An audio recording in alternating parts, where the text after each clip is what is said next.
So, Mr. Gaurav, thank you so much for joining our talk show today. I'm very grateful for your time and your presence out of your busy schedule to come. Thank you for having me, Vaibhav. Would you like some coffee? Sure. Yeah, love some, thanks. Yes, please help yourself.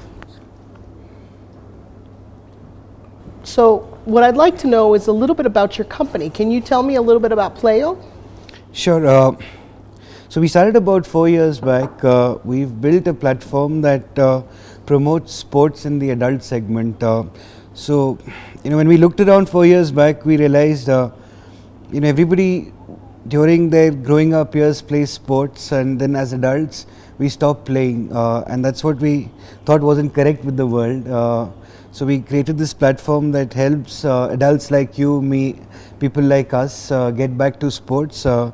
The way we do it is, people can find people to play with, join play groups in their city, in their area based on their interests, availability, time, and also get access to sports venues and activities around them.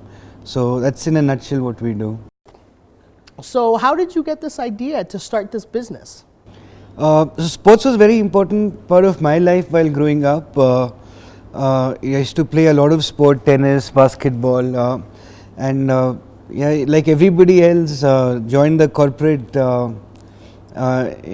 setup, and somehow sports stopped for me. And I was looking at getting back to sports, and I looked around, and other people, other friends were also suffering the same problem. So a bit of a personal problem, really. I had a basketball group. I would try to go every Sunday. Any given Sunday, the game wouldn't happen because somebody from the group would not be there. I tried taking up tennis, and the person I was playing with shifted to another city, and that stopped. And I had these expensive rackets and kids and bags, but no tennis partner to play with. So really, I think it was born out of that problem. And as I said, I spoke around, I looked around, and nobody was really addressing this problem. Nobody was talking about it. So felt, it deserves an attempt, and that's how I got into this, and yeah. Wow, that's amazing. So you started the idea, the concept from your experience. So with starting this company, did you have challenges raising the capital or the finances for this company? Absolutely. It's a new sector. It wasn't and still is not, in sort of in the hot segment, so to speak. It's not an established market. It's an emerging sector. So it's a growing sector, and therefore not everybody understands it. The questions when we started was, who plays? Why would anybody play? Indians don't play. How many adults around you play? And I think that was interesting, because we said you're right about that, and that's what we really want to solve. It's not about how many people play, it's how many people want to play, and therefore it's important to build a platform and an ecosystem that brings out this latent need. So yes, capital was a challenge, continues to be, because it's not and as I said, it's not an established sector. It's not a market share that we are fighting for, but creation of a new market, and that obviously is challenging, time consuming. But yeah, we've been lucky. We found some angels along the way who believed in what we were doing, and so yeah, I think we've chugged along with a mix of capital and making money and making revenues, and I think that's actually been good, because it is not hyper funded. I think we can sort of build a business which is built on strong fundamentals and unit economics, as opposed to sort of just going for a deep discount scale model. Interesting how the process has gone based on the model, okay, and then you raise the funds. So when you created the product, and so were there angel investors that came to you, or did you approach them, or how did that come about? Did you show them the prototype, the product itself, samples, or did they just believe in your idea and your vision, or did you do a pitch? What did you do to convince them to believe in your vision? So honestly, we demonstrated that it works before raising capital. So we did not raise capital when we started. We were very clear, before being responsible for somebody else's money, we want to make sure it works. So the first year was without any external capital. we put in our own savings, our own time completely to do this, and we grew at the end of year 1 to about 20,000 users, doing about 20 lakh rupees monthly in sales. And then and we were in Bangalore, and then we were clear that we had a model that works. That's when we went and raised capital. So the first capital came from people, sort of first degree of reference, people I'd worked with, people we knew. So I think it was from there and really a belief in the team, because they'd worked with us, so they knew there was these are people that can be trusted with capital. And second was, I think, the fact that we demonstrated a year of traction before when going and raising capital. So no, it wasn't raised on a pitch or a prototype. We actually raised capital after making the model work a little bit. Nice. And congratulations for raising the capital that way. I know for many startup companies, raising the capital, raising money is absolutely a challenge. What would be your advice to those folks who are seeking out capital, who have a strong idea and want to move forward with it? I think my advice would be, if you have a good idea, then do not wait for capital, because yes, I think you can get lucky, you can get funded early, but I think you have to hustle, you have to find means of making the model work with at times capital not being at your disposal the way you want it to. And I think that's exciting, because then you also sort of learn to value money. You understand whether your users are willing to pay for what you have built, rather than, everybody can take anything free, right? I mean, it doesn't really matter. If you give me something free, fine, but if I have to pay for this cup of coffee, I think that's when the question of how good this coffee is sort of comes out, right? So yeah, my advice would be, do not rely on capital as your only means to scale or build. I think you should find other means, including a team that is willing to work for equity, not necessarily for cash, a team that believes in the mission, customers that are willing to pay, and not go overboard on scale till you figure the model out completely. Interesting. I agree with what you're saying in terms of the model and the importance of it to work it out. After the launch, what happened? What was the result? How did you feel about it? So I think launch day, we were just thrilled to see the product on our own phones. We were just terribly happy about it.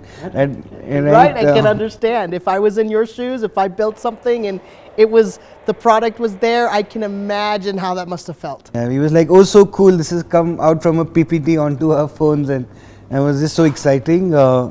But yeah, as I said, I mean, the first year was really slow for us.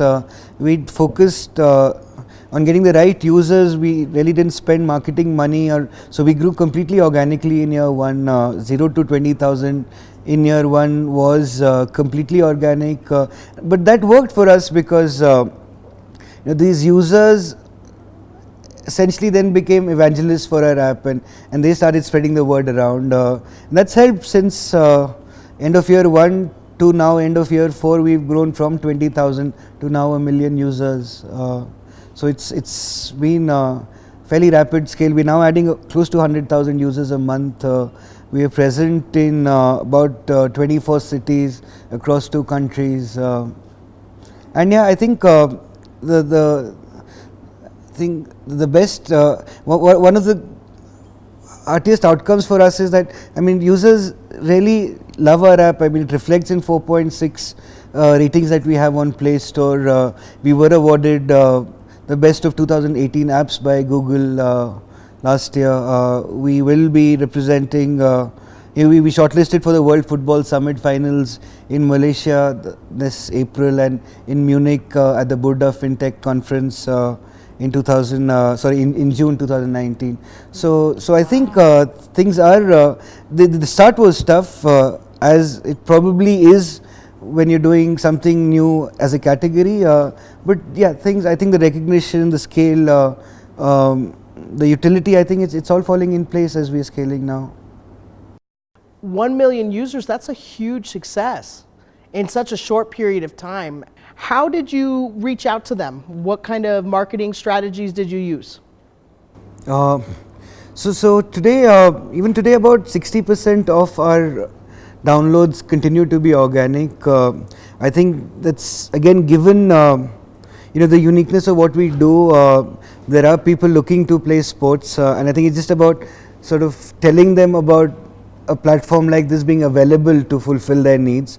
So 60% users come through referrals, searches, through offline sort of activities that we do, and then about 40% is through paid marketing, largely on Google Ads and Facebook.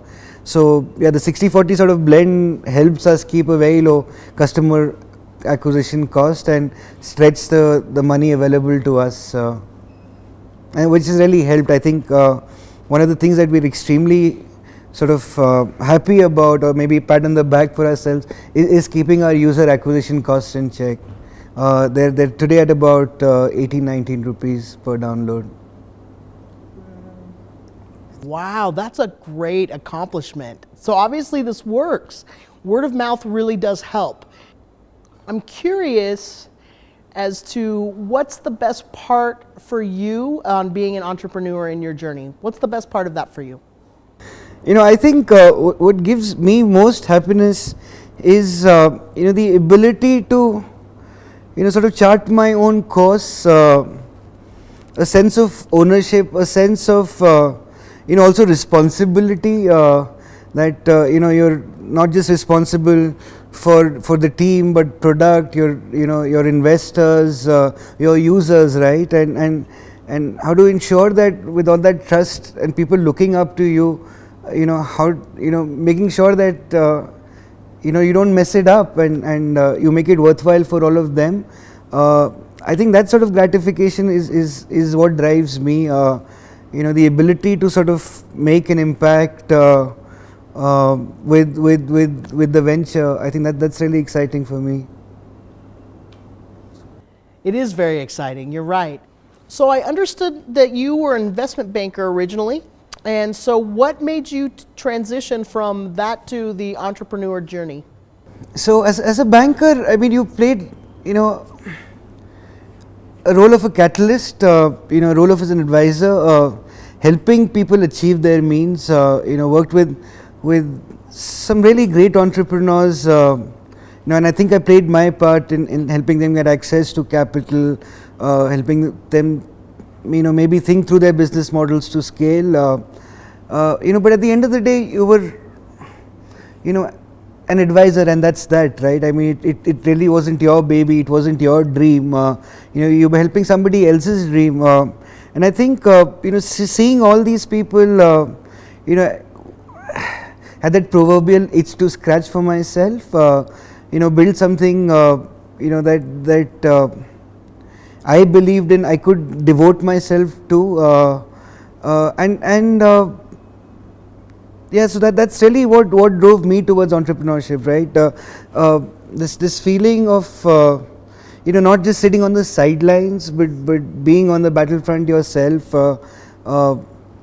having ownership and therefore responsibility for something end to end, and yeah, so that's really what drove me to taking up my own venture. Wow. So if you were to write a book about your journey, what title would you give it? Deep end of the pool. I like it. Yeah, you think? Yeah. Yeah, well, there's, I say that because, so we had this physical teacher in school, and we were learning swimming, and he would make us learn swimming by just throwing us into the deep end of the pool, and you figure your own way out from there. So yeah, I think that's what the title of my book would be. You can have all contingency planning, but irrespective, life will throw surprises at you, and I think you just have to figure it out, and no pain, no gain. So nice. That's a beautiful explanation too. That's very touching. So what's the vision for Playo and its future at this time? So the reason one of the core reasons we started this company was because we looked around and nobody was doing it globally, and I think that's really what got us excited. The novelty of this idea, the uniqueness of this idea. Having made it worked in a couple of countries now, our vision is to be the Airbnb of this space and roll out globally. So we are really looking forward to rolling this out in other countries, Southeast Asia, Europe, Australia. We have done our research. We've spoken to people there, venues there today reach out to us. So there clearly is a need, of this platform in these other countries. We're really excited to build a global product out of India.